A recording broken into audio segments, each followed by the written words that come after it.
What's going on, guys? Welcome back to Clash of Clubs, episode 92. I'm Dylan, alongside Mila and Grant, as always. International breaks suck for this podcast. It is very difficult for us to muster up topics, but for some people, it is good to get away from our clubs. For me, it is way too much time, so we're going to fill that void in my heart with a little midfield debate, as in who should United sign. There's been a bunch of links because at every international break there always is. So we'll hit that during the middle of the show, but we'll start with the breaking news that happened this morning, which is Igor Tudor is no longer the manager of Spurs after his father passed away earlier this week. They respectfully gave him some time to process that, and it sounds that he stepped away, and Spurs now look towards their next manager. Yikes. And then we will cap off the episode because there is games at the weekend. We will talk about the only one that is really worth talking about, which is Liverpool versus Manchester City. Should be a quicker episode, which means that we're going to go an hour and 30, so buckle up. All right, let's kick on into it. What's going on, guys? Welcome back to Clash of Clubs. I'm Dylan. They just got punched in the mouth. They didn't even know how to react. That is one Derby Diamond. I'm Mila. Do we want to do a little prediction? That was the last time they showed initiative to go get a fucking player. City are still alive here. Balotelli. Aguero. I'm Grant. They're talking a lot about you 15. How will you respond 15? We downgraded from Peppa. Do you know how absurd that is? Ladies and gentlemen, it's match day.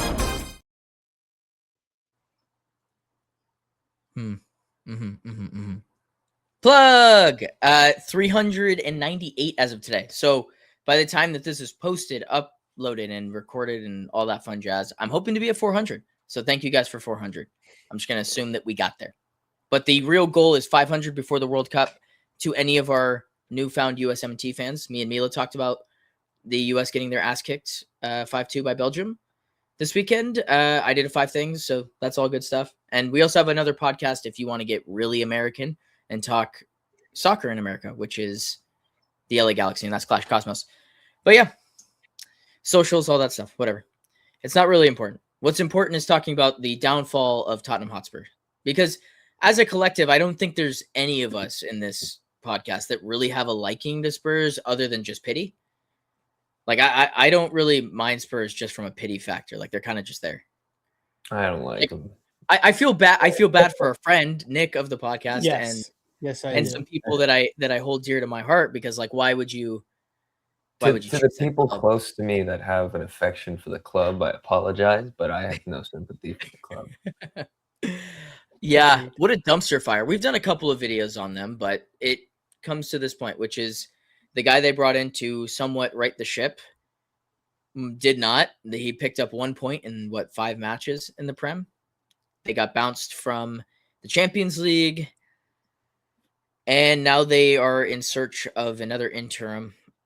Do we want to talk about the De Zerbi stuff, or do we want to talk about just where they're at as a club first?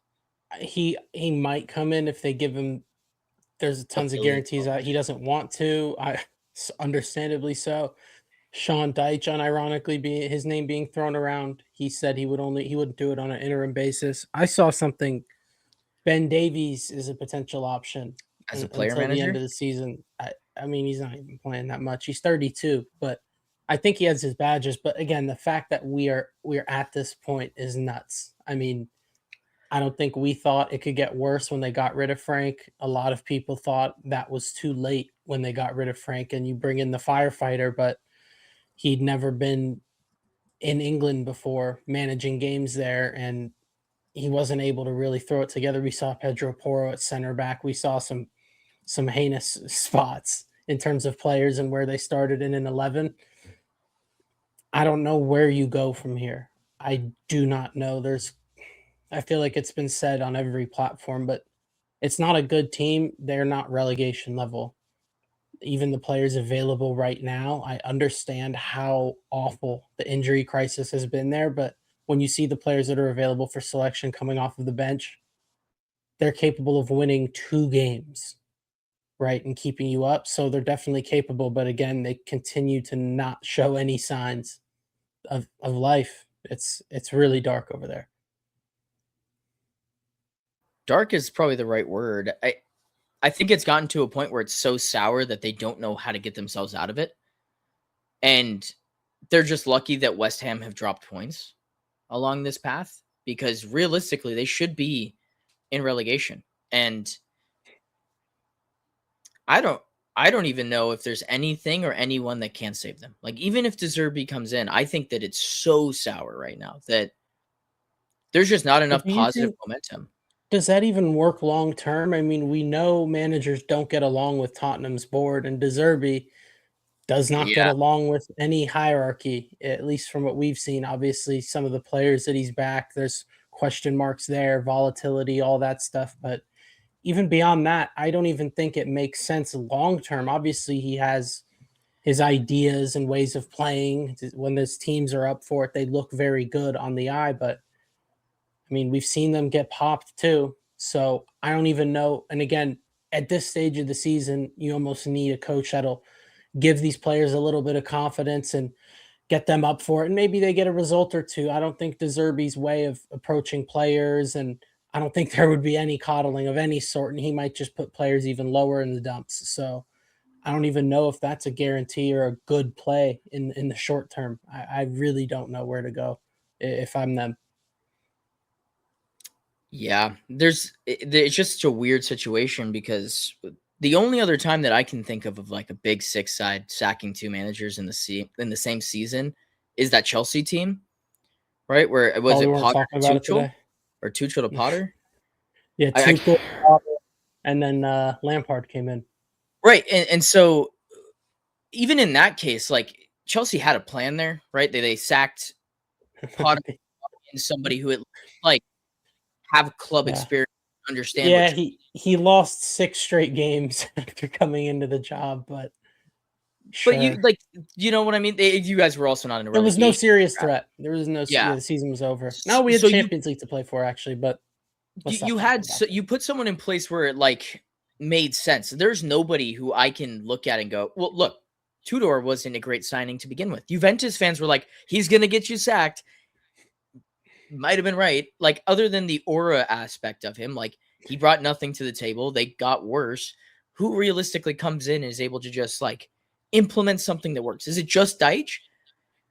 Well, they will not give him an 18-month deal. Jermaine Defoe just got a job today as a manager, but genuinely that might be the type of realm they have to go. That's another thing that's been floated around, like former players, this and that. Like, they just need to get there. Someone needs to galvanize the group, and it's a desperation stage. It's not going to be again, not De Zerbi in particular, but a manager who's going to put guys in certain positions, tactics, all that.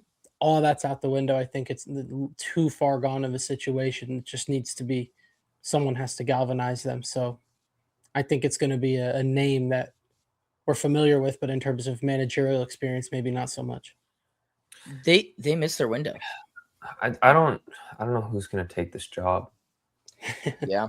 I mean, for Tudor to go in there and like, yeah, he had some terrible results, but also you have to remember that they had an injury list that just kept getting larger. And that continues to be the case. They're not getting much more fit.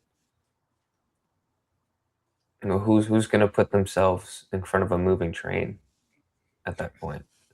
The light at the end of the tunnel is another train. Is that what Ange said? Oh, yeah, something like that. Yeah. That's a perfect analogy for that. He would galvanize those guys. But no, I don't know. To me, it has to be someone that's living it every day to really, for them to understand like what they need to do. So that's why I don't know if Ben Davies has any qualifications to actually be that interim coach. But I feel like it's come to that point where, like you were saying, it's not tactics or anything like that needs to shape up. It's the mentality of the players. So someone that is in and around it is probably the best bet. It's not something where it's like, oh, they need to have the Tottenham qualities, because like, what are we talking about? Couldn't you argue? Ben Davies is the worst? Couldn't you argue that's the worst person though? He's been in the shit the whole time. Nothing has gotten better. I understand that, but like, it's either like he goes down with the ship, like Yeah. It makes a good point, Like, though. Who's like no who's one gonna else. look At least he's gonna like like get that? in there and like take it and be like, all right, there's responsibility there. I 'Cause guess that's he's Yeah, a fair. leadership. no He's one wants in this the on their leadership team CV. of the squad of the club. No one wants the Spurs. And I think- that's the second point, is that who the hell is going to take this job? Who are you going to find desperate enough to match Yeah, the so desperation? it's going to have to be someone. It's not like, oh, this is the best decision for our club. Like, no, this is who else is going to take the job? This guy will take it serious, and he won't just take it as a quick pay thing, because it's not that. He's a player at the club. I believe it would just. I don't know how the contract would work for that, but He'd do it for the love of the game. This love of was the the game, issue. pride, like just any of that. Like Or like a anyone former else you Spurs bring in coach right now or doesn't give a player. shit. That's the only thing I can see happening at this point. Just something. Obviously, you see the guys on Sky like almost begging for the job at that point. It's going to be someone like that, or a group of old players, or yeah, Ben Davies might be a part of it. But yeah, who's going to want this on their CV? The Spurs relegation. I think They just missed their window, and this was the biggest issue with Frank not getting sacked when he was. Is like, not to be that guy, but Robbie Keane's done really well at his new job, and that's a player who fits the exact thing that we're talking about. Ex-Spurs player in a managerial role, needed the next step up. Look, Spurs might have been too big of a jump, but I can almost guarantee you that he wouldn't be this bad. Like, I'd like to think he wouldn't be. But I mean, outside of that, I mean, to your point, who do you go with now? Like, can you ring up Ole? Can you give him a big enough check?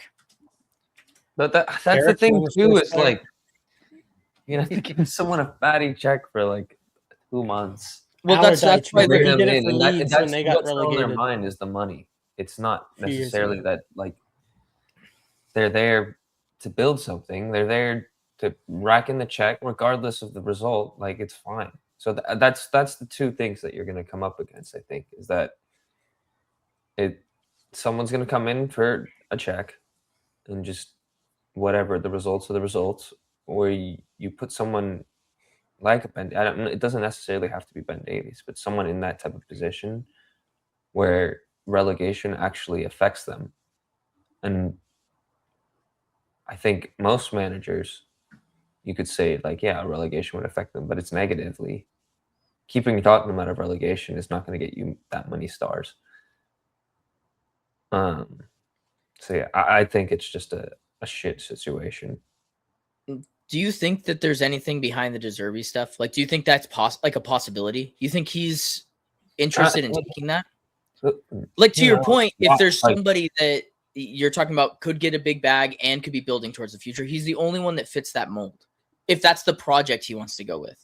Well, the reports are saying he wants to wait until after the season. He does That not would want make to- sense. I agree. That's a smart decision from his perspective. But if you're Spurs and you want him, this is the best time to get him. Realistically, like, you don't have anyone else competing for him. So if you when can things go bad with him, though, they go sour. They might speed run it. sour. They They light might on speed run fire. Yeah. Look, I'm So not it's saying just they like- should do that, but No, I'm saying I know. We're just discussing. I don't think it's like, a good idea. hypothetical of it. Like, I don't see how that could work. yeah, I guess that's the And question. if they lose their Realistically, first game, it can get worse and worse. It can tumbleweed really quickly. So On paper, he's a Premier League experienced coach. He had success at the last club he was at until it lit on fire.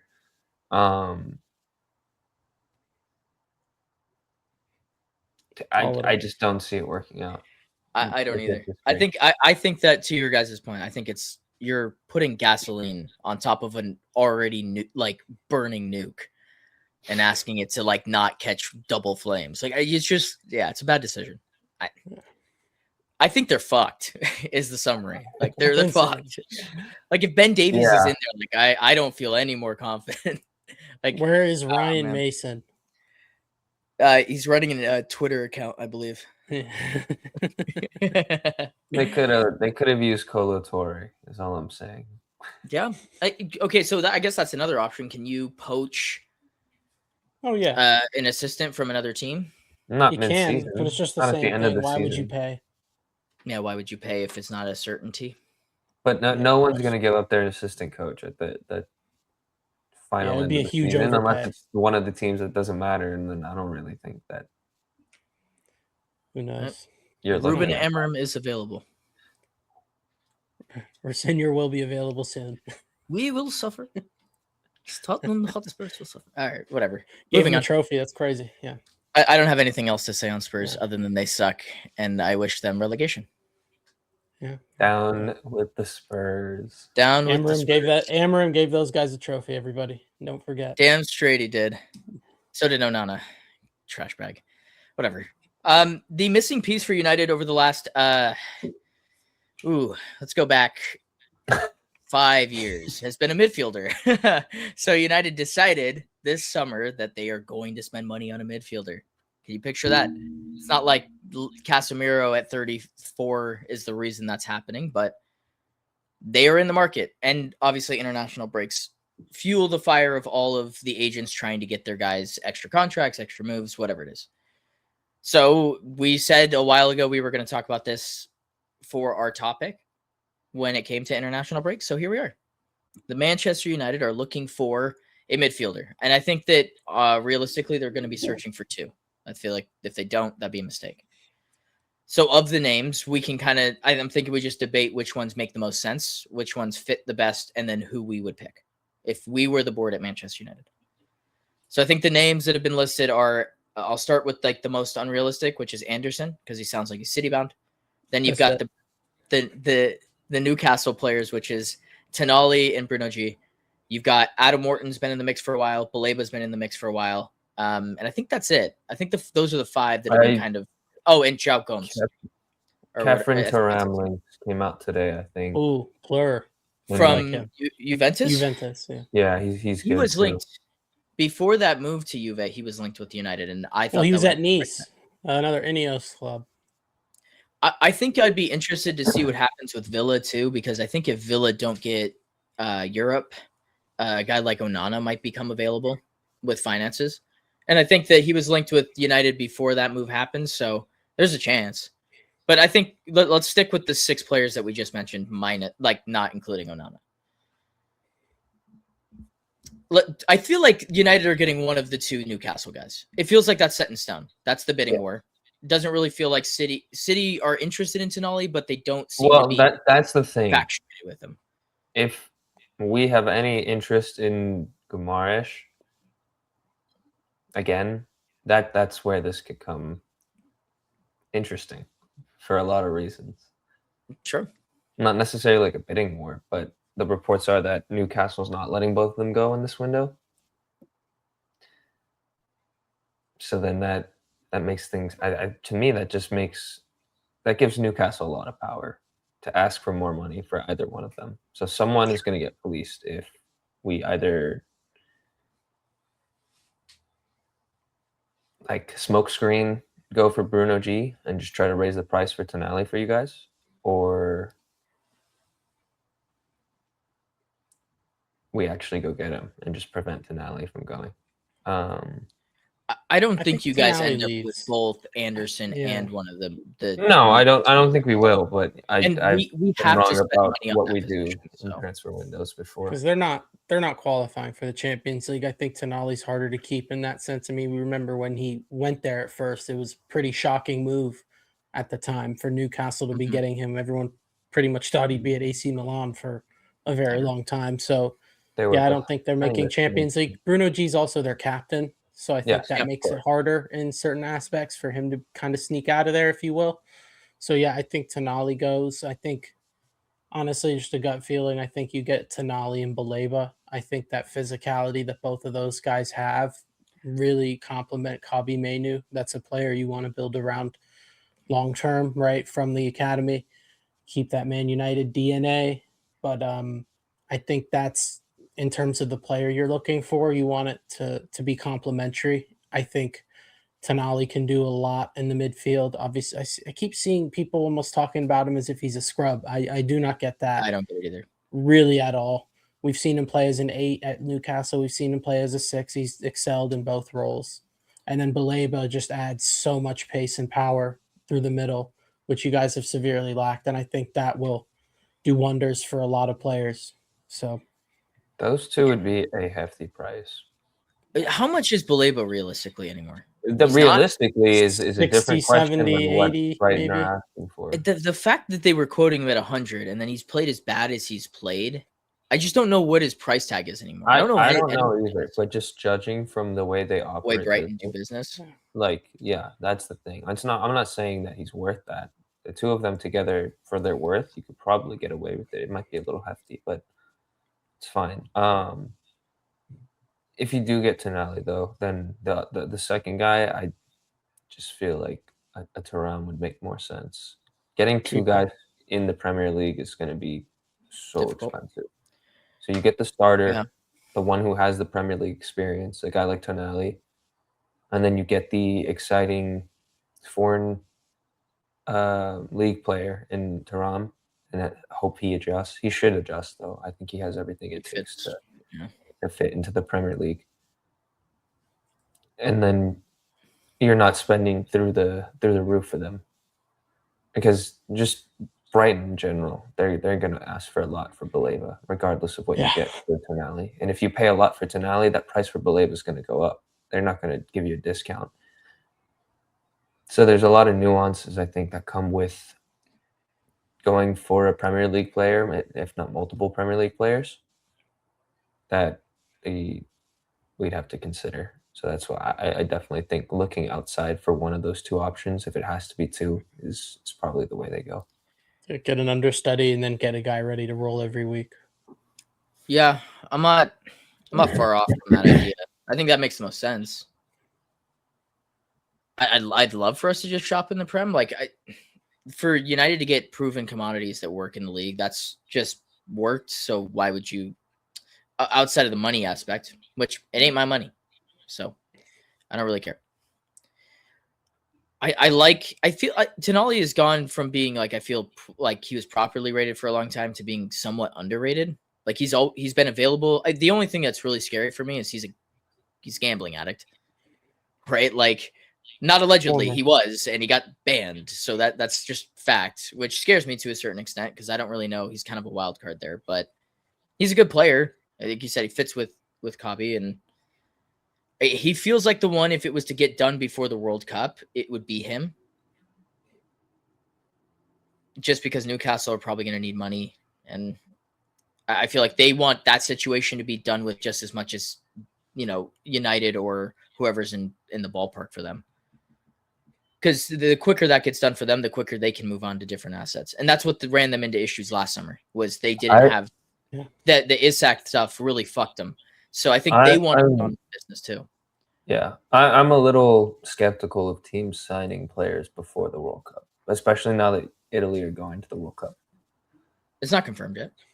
Is it not? Oh, they gotten through into the next round of the playoffs. Yeah, they still need to win. So that's it's not fair. If they're not going, then yes, they can go get him. But if he's competing in the competition, I feel like it's very low chance of signing before. I feel like a lot of the signings will come after. I mean, yeah, that, and then just names pop up out of nowhere from the World Cup too that change your plans.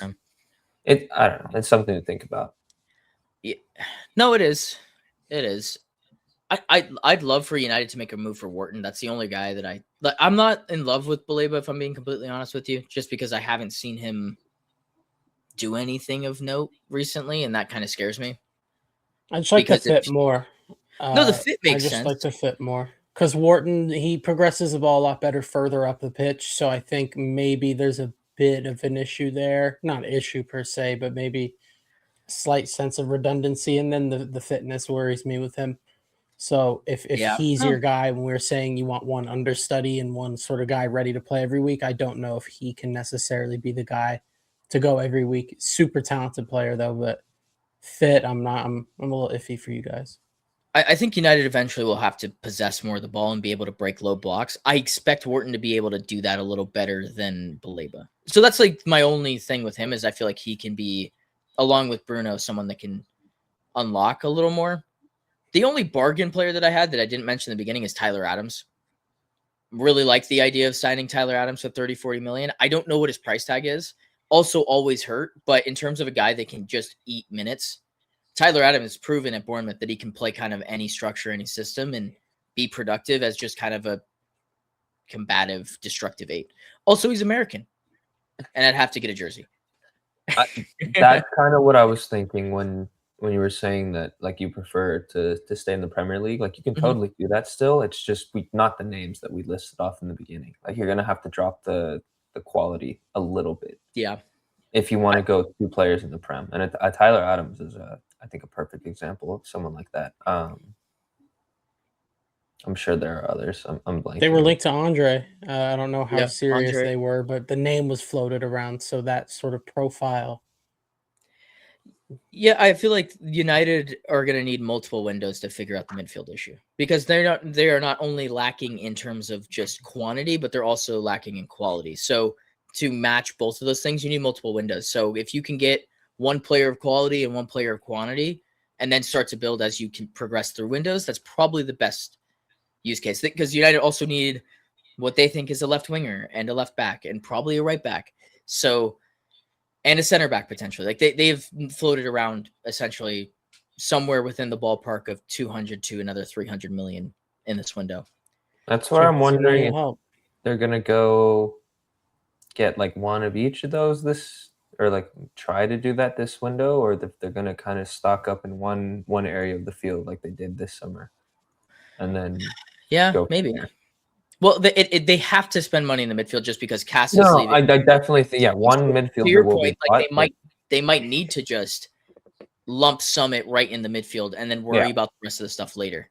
That is true. Like, do you just instead of like, do you think you can get away with another season of Luke Shaw, Dorgu, Cunha as that left side, and then chuck in and hope that like a Shea Lacey or someone from your academy can give you minutes off the left, and then you just lump sum 3 players right in the midfield. So instead of just going and getting 2 guys, you try to get 3, and then you're getting play in Europe.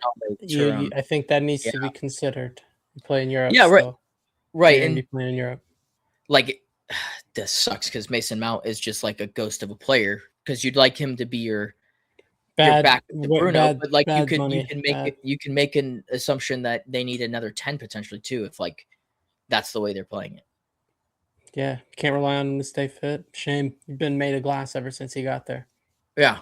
No, and that's the worst part. Is like I want to just be like, oh, he's shit. Which he probably, if you put money towards it, he's the worst United signing ever. I think everyone was kind of confused when he signed. Like he's been less productive than Jadon Sancho. That's saying a lot. And it's not because he hasn't been decent when he's played. It's just because he's never played. He's just this always Number what 7. if player. And they gave him for that. That was just the most commercial United move of all time. And that's where the midfielder sits. So to finish off this segment, name your 2 guys that you think United should sign.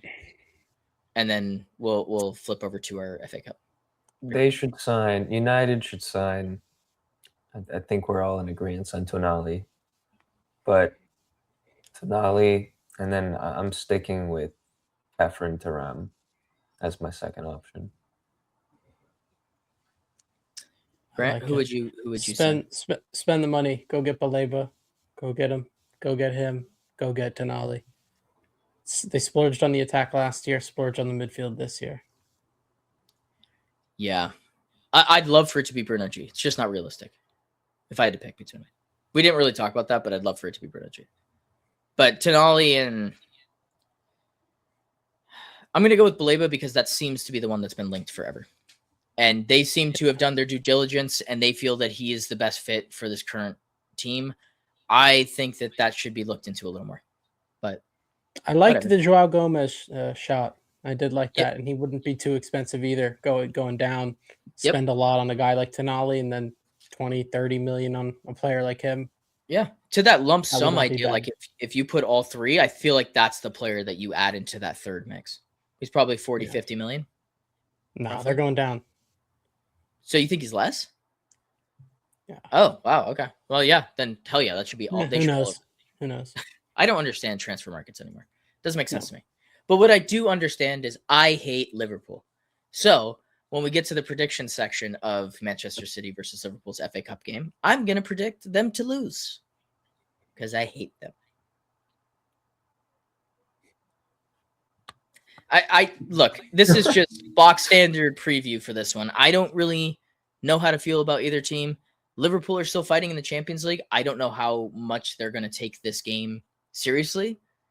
I feel like they have a decently tough run of games right after the international break as well. City, I think you could say the same because you guys go this game into Chelsea, and you guys, I don't know what you're going to prioritize. Do you have a hangover from the EFL Cup? Do your guys come back from international break with a bunch of extra minutes on their legs? I don't know. Where do we want to start? Do we want to start with Liverpool or do we want to start with City? Let's start with I think Liverpool. They've got some. This is all they've got to play for. This is all they have left to play for. Obviously, they want to qualify for Champions League in league. They have their league Champions League position. to play for. Oh well, sorry. I must have misspoke. This must be me from a week and a half in the future because they're going to get throttled. But yeah, I think with Salah leaving, you want to go out with a bang. And I think realistically, even if those guys would get in front of a microphone and camera and tell you that they're confident in winning the Champions League, they know damn well they're not winning the Champions League. They look awful of late. But again, in the cup run, even though I just said they won't do it in the Champions League, I think they're definitely capable on their day. You have Van Dijk. He can step up to the plate for 90 minutes. Yeah, you can still go win this cup. It's feasible. So they'll definitely want to go do that. And yeah, they're going to want to kill City's high a little bit. Obviously, the rivalry in recent history, yeah, there's going to be something there. So they have something to play for, but they have not looked convincing at all. I mean, we've talked about the top 5 race in the Premier League, and a lot of those teams are just making themselves look like fools. Liverpool being a main culprit in that conversation. So if City take care of business, which I think based off of their last game looks like they're capable, I think Liverpool might be in for a long day. Yeah. That's one of the worst defensive sides in terms of structure. I don't know what we have. Like I say it every time we talk about Liverpool, we don't give them enough shit for being the Premier League champions and then falling from, I don't even know how high, like the Empire State Building's height. They could potentially go trophyless and out of Champions League when it's all said and done here. It's ridiculous. It's up there. Losers. And not Losers. Champions League. Oh, I love it. Love it. Not the midfield is just a disaster. They still don't have a DM. Gravenberch has done well. I mean, especially last year at some points this year. But again, he's not naturally a 6. They don't have that defensive midfielder who's really combative and assertive in the game. Maybe it was Klopp muscle memory. Who knows? But McAllister regressed a lot this year too. So Boslai is now, instead of sort of this complimentary runner, he's the guy that they're playing through, and that's different for them. Salah, his production's fallen off a cliff, and as we can see, that team last year was heavily reliant on Mohamed Salah's production. So it's crazy to see. It really is crazy to see in real time. I had him first. I was saying there's no way. I don't see it going any other way. Fair. Look, dude, they were the penciled on favorite. They won the league and spent 500 million USD. Yeah, I'm changing the currency to make it fit my agenda. I don't know. Look, for me, for Liverpool, if they have a chance at victory, Florian Wirtz could potentially pay his price tag. You know, like he could play to the level of whatever he was paid for. Maybe. Look, the goal that he scored at the weekend is what I expect out of like 100. Was that low key a cross? It could have been. It could have been. I think do you want me to be honest on like who needs to have a good game for them to play well? Yeah, who is it? It's Gakpo. Oh, don't that guy gets so many chances against us every time he plays us, and like he keeps us in games with how shit he is at finishing. He took one off the goal line at one point this year for them. He could literally like put us to bed multiple times in the last couple games that I've watched them, and he doesn't.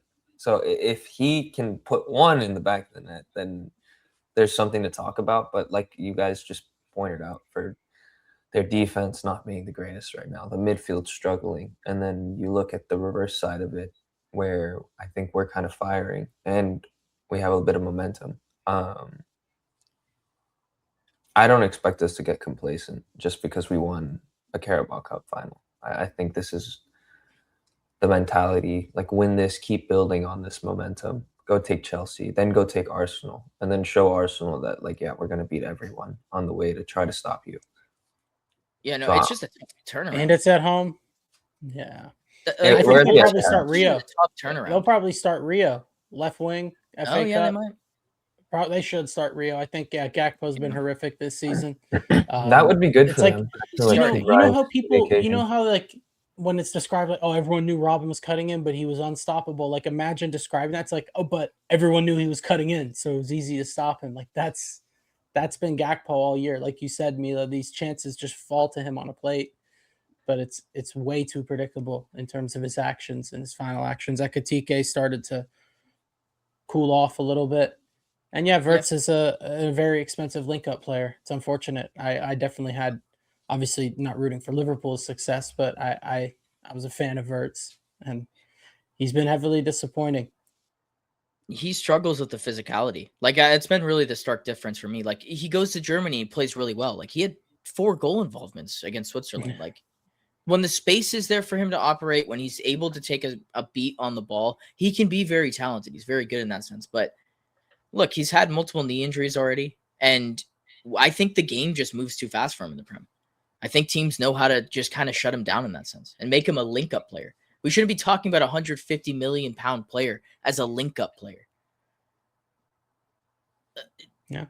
Sucks. That's what it is. It's what it is in the league. I think there's definitely a chance for him to adapt, right? Takes a year, and then all of a sudden there's a step up in his level. He's still a very young player, but yeah, throughout the majority of the season, it's mainly what he's been at his best so far in the Prem, which is definitely disappointing. They paid $150 million for an Odegaard. I think they paid 115, and then Isak No, was it's like 130 USD. USD. USD, sorry.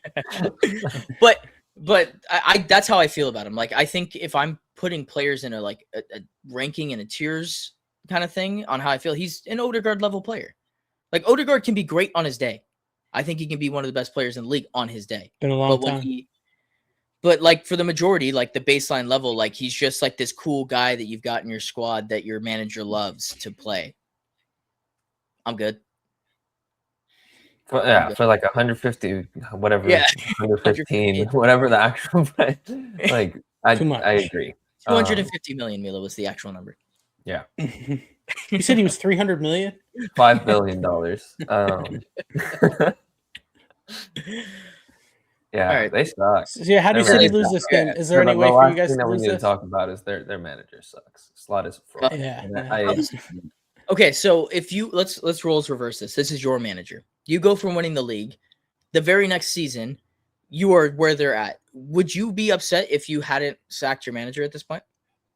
He's almost tried to he says things like almost it feels intentionally to piss off fans. Like I can't believe he's still in the job. And I think we all said before the season started, he's earned such a long leash because he came in and immediately won the league. But I feel like he almost slowly but surely tore down all of that goodwill like throughout the season at different points. I'm not a Liverpool fan. I don't follow all of their games, so I couldn't give you those examples. But just off of the top of my head, it feels like there were multiple points in the season where he's torn it down, and it would have been justified, but I feel like Liverpool's not the type of club, right? That's kind of something they pride themselves on. It's a culture thing, so we won't sack a manager, for whatever reason that may be. Maybe that's why they don't want to do that in the middle of the season, but I would honestly be shocked if he was their manager going into next season, especially with the fact that Xabi Alonso's available, and that was something talked about when Klopp was leaving, and it didn't end up working out. I think, especially in a transitional era period for them, it makes perfect sense to restart, and you can get away with mixing it up in terms of how you're playing and shifting towards a Xabi Alonso team. So I think that's what their near future looks like. But yeah, I don't see them winning this game, especially with how City have been playing. I think regardless of how City's set up, I think they'll have enough to take care of Liverpool. Yeah. The Xavi stuff makes sense because then they can use their 2 players that cost them $3 billion more appropriately in a system that they already know. All right, enough talking about Liverpool because I hate them and they suck. Of course. Yeah. So from a City perspective, Milo, where's the weak point to attack, and what are you kind of expecting out of Pep in this one? For Liverpool? Yeah, or like what are you expecting out of Pep in this one to see over I think I'm gonna go along the lines of what Grant was saying. Yes. I think we should just line up the way we lined up against Arsenal, like we did earlier in the season. It clearly works. Like we got lucky. We walked away with a win against Liverpool recently, but don't play around with our luck. Just go roll out what works. The players, maybe you could change the personnel a little bit, but I think a lot of those players have like earned the right to play. Not only has the formation worked, but those players work hard and provide results in that formation. So I'm hoping we just keep it simple and just I think we can outplay Liverpool in position by position with the squad we have. Kind of the same sentiments that I was saying for the Carabao Cup, where that they don't really scare me. There's two things I'm wary of, really, and it's Sabalazai banger from out of nowhere, but that you can't really control. That might just be a given. Yeah. And then Salah, but we're at home. I think with the extra energy that comes from the fans because of the Carabao Cup win, they're like we're gonna be fine. At the Etihad, right out of the international break, high spirits, we'll be good. And then, like you said, Liverpool are gonna have PSG Champions League football in their mind 4 days after. Yeah, they're gonna get spanked by both teams. I hope so. I'm just trying to think of how this affects these teams going forward. But man, all that keeps coming into my head is just how bad all these teams fighting for Champions League are. It's like who is worse? Like it truly can change on a day-to-day basis.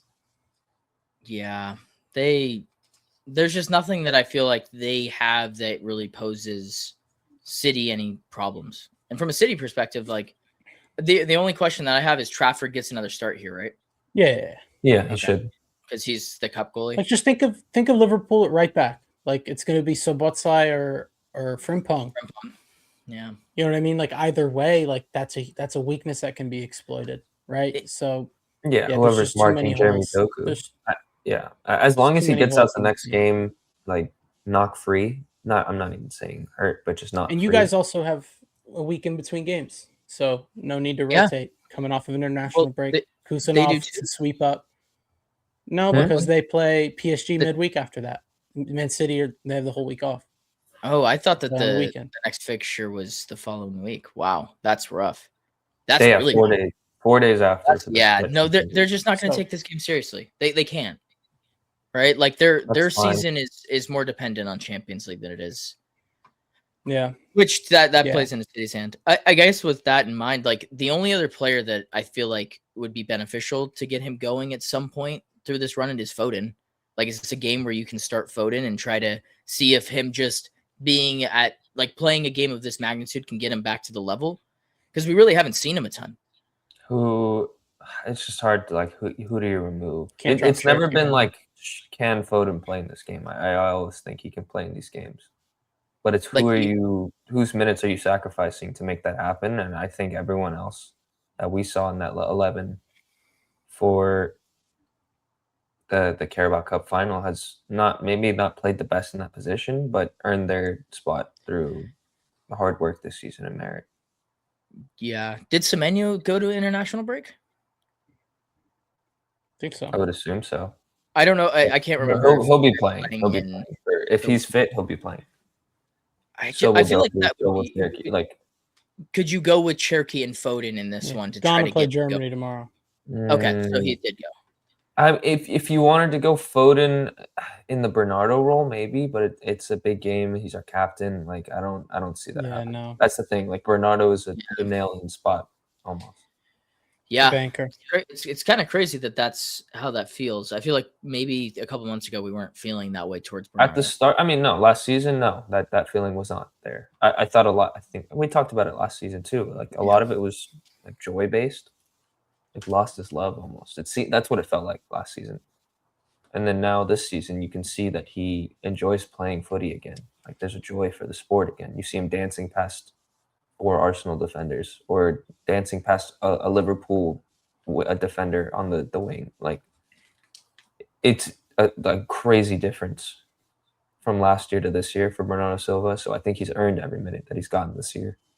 And he's certainly been a great captain. And on top of that, he's Pep's favorite. Like, there's just no way you can take him out the squad.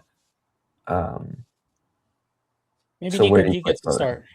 That's what I was gonna say. Maybe you give Nico G because Rodri's been an international. Did Nico G also go? Nico G. Maybe U21s. I don't know if he got called up, honestly.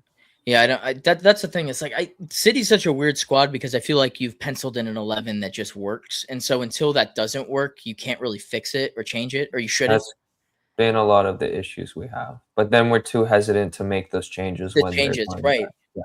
And also like it's just like asking a role player in basketball to come off the bench and hit a big three. Like you can't expect Foden to just turn it on immediately or like Nico G to turn it on immediately if they have to. Now, I'm not saying they can't or that can't happen.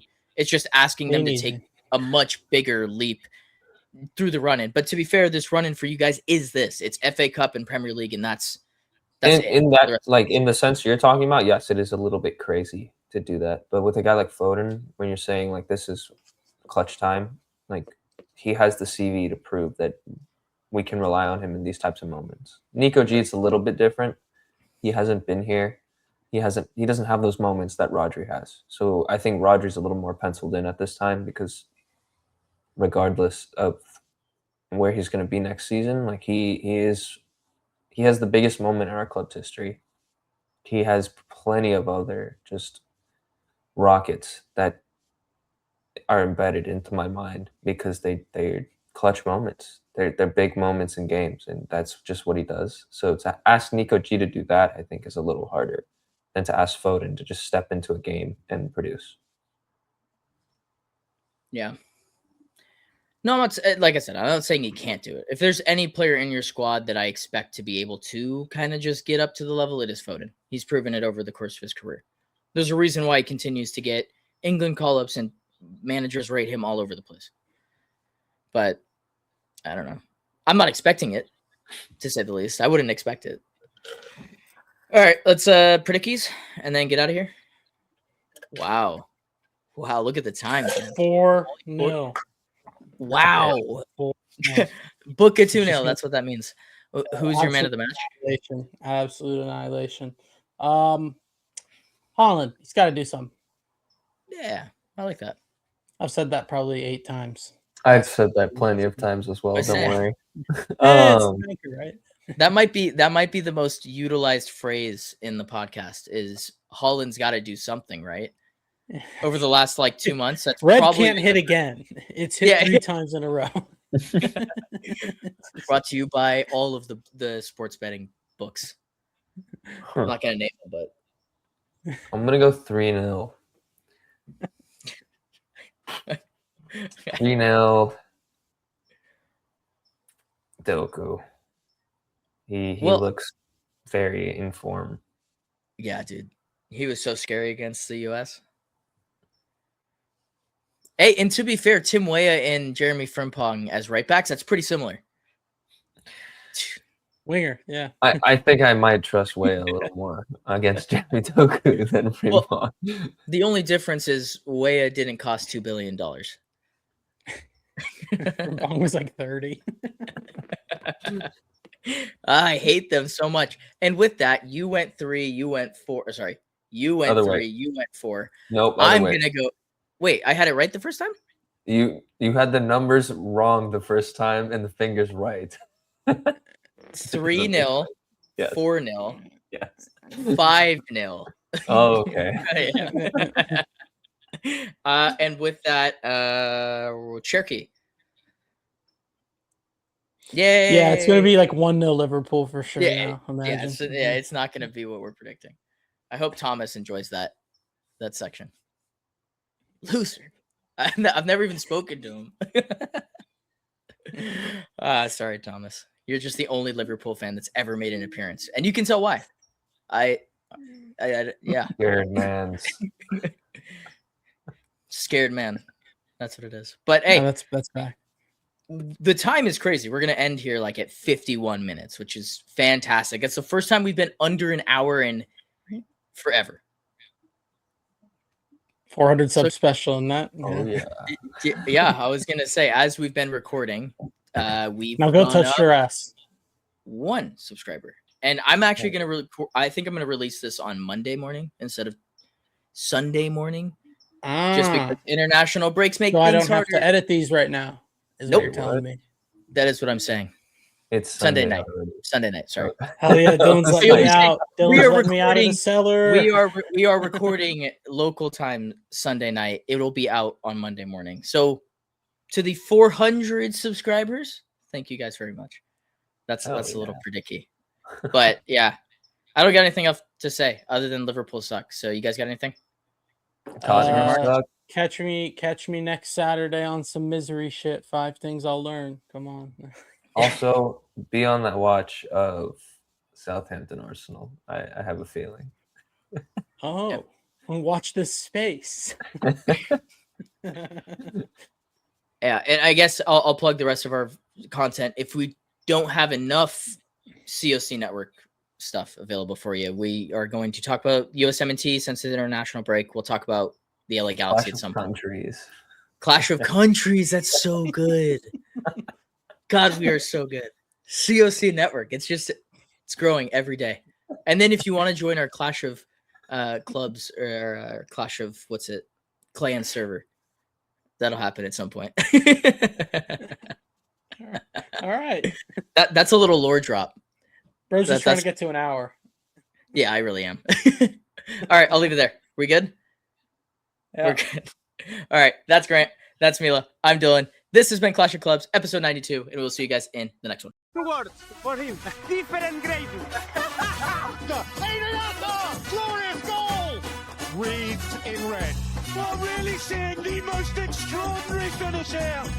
On this day of days, has he delivered? Just magnificent. Potentially life-changing. That's football. Minute you let it under your skin, then you begin to make it better.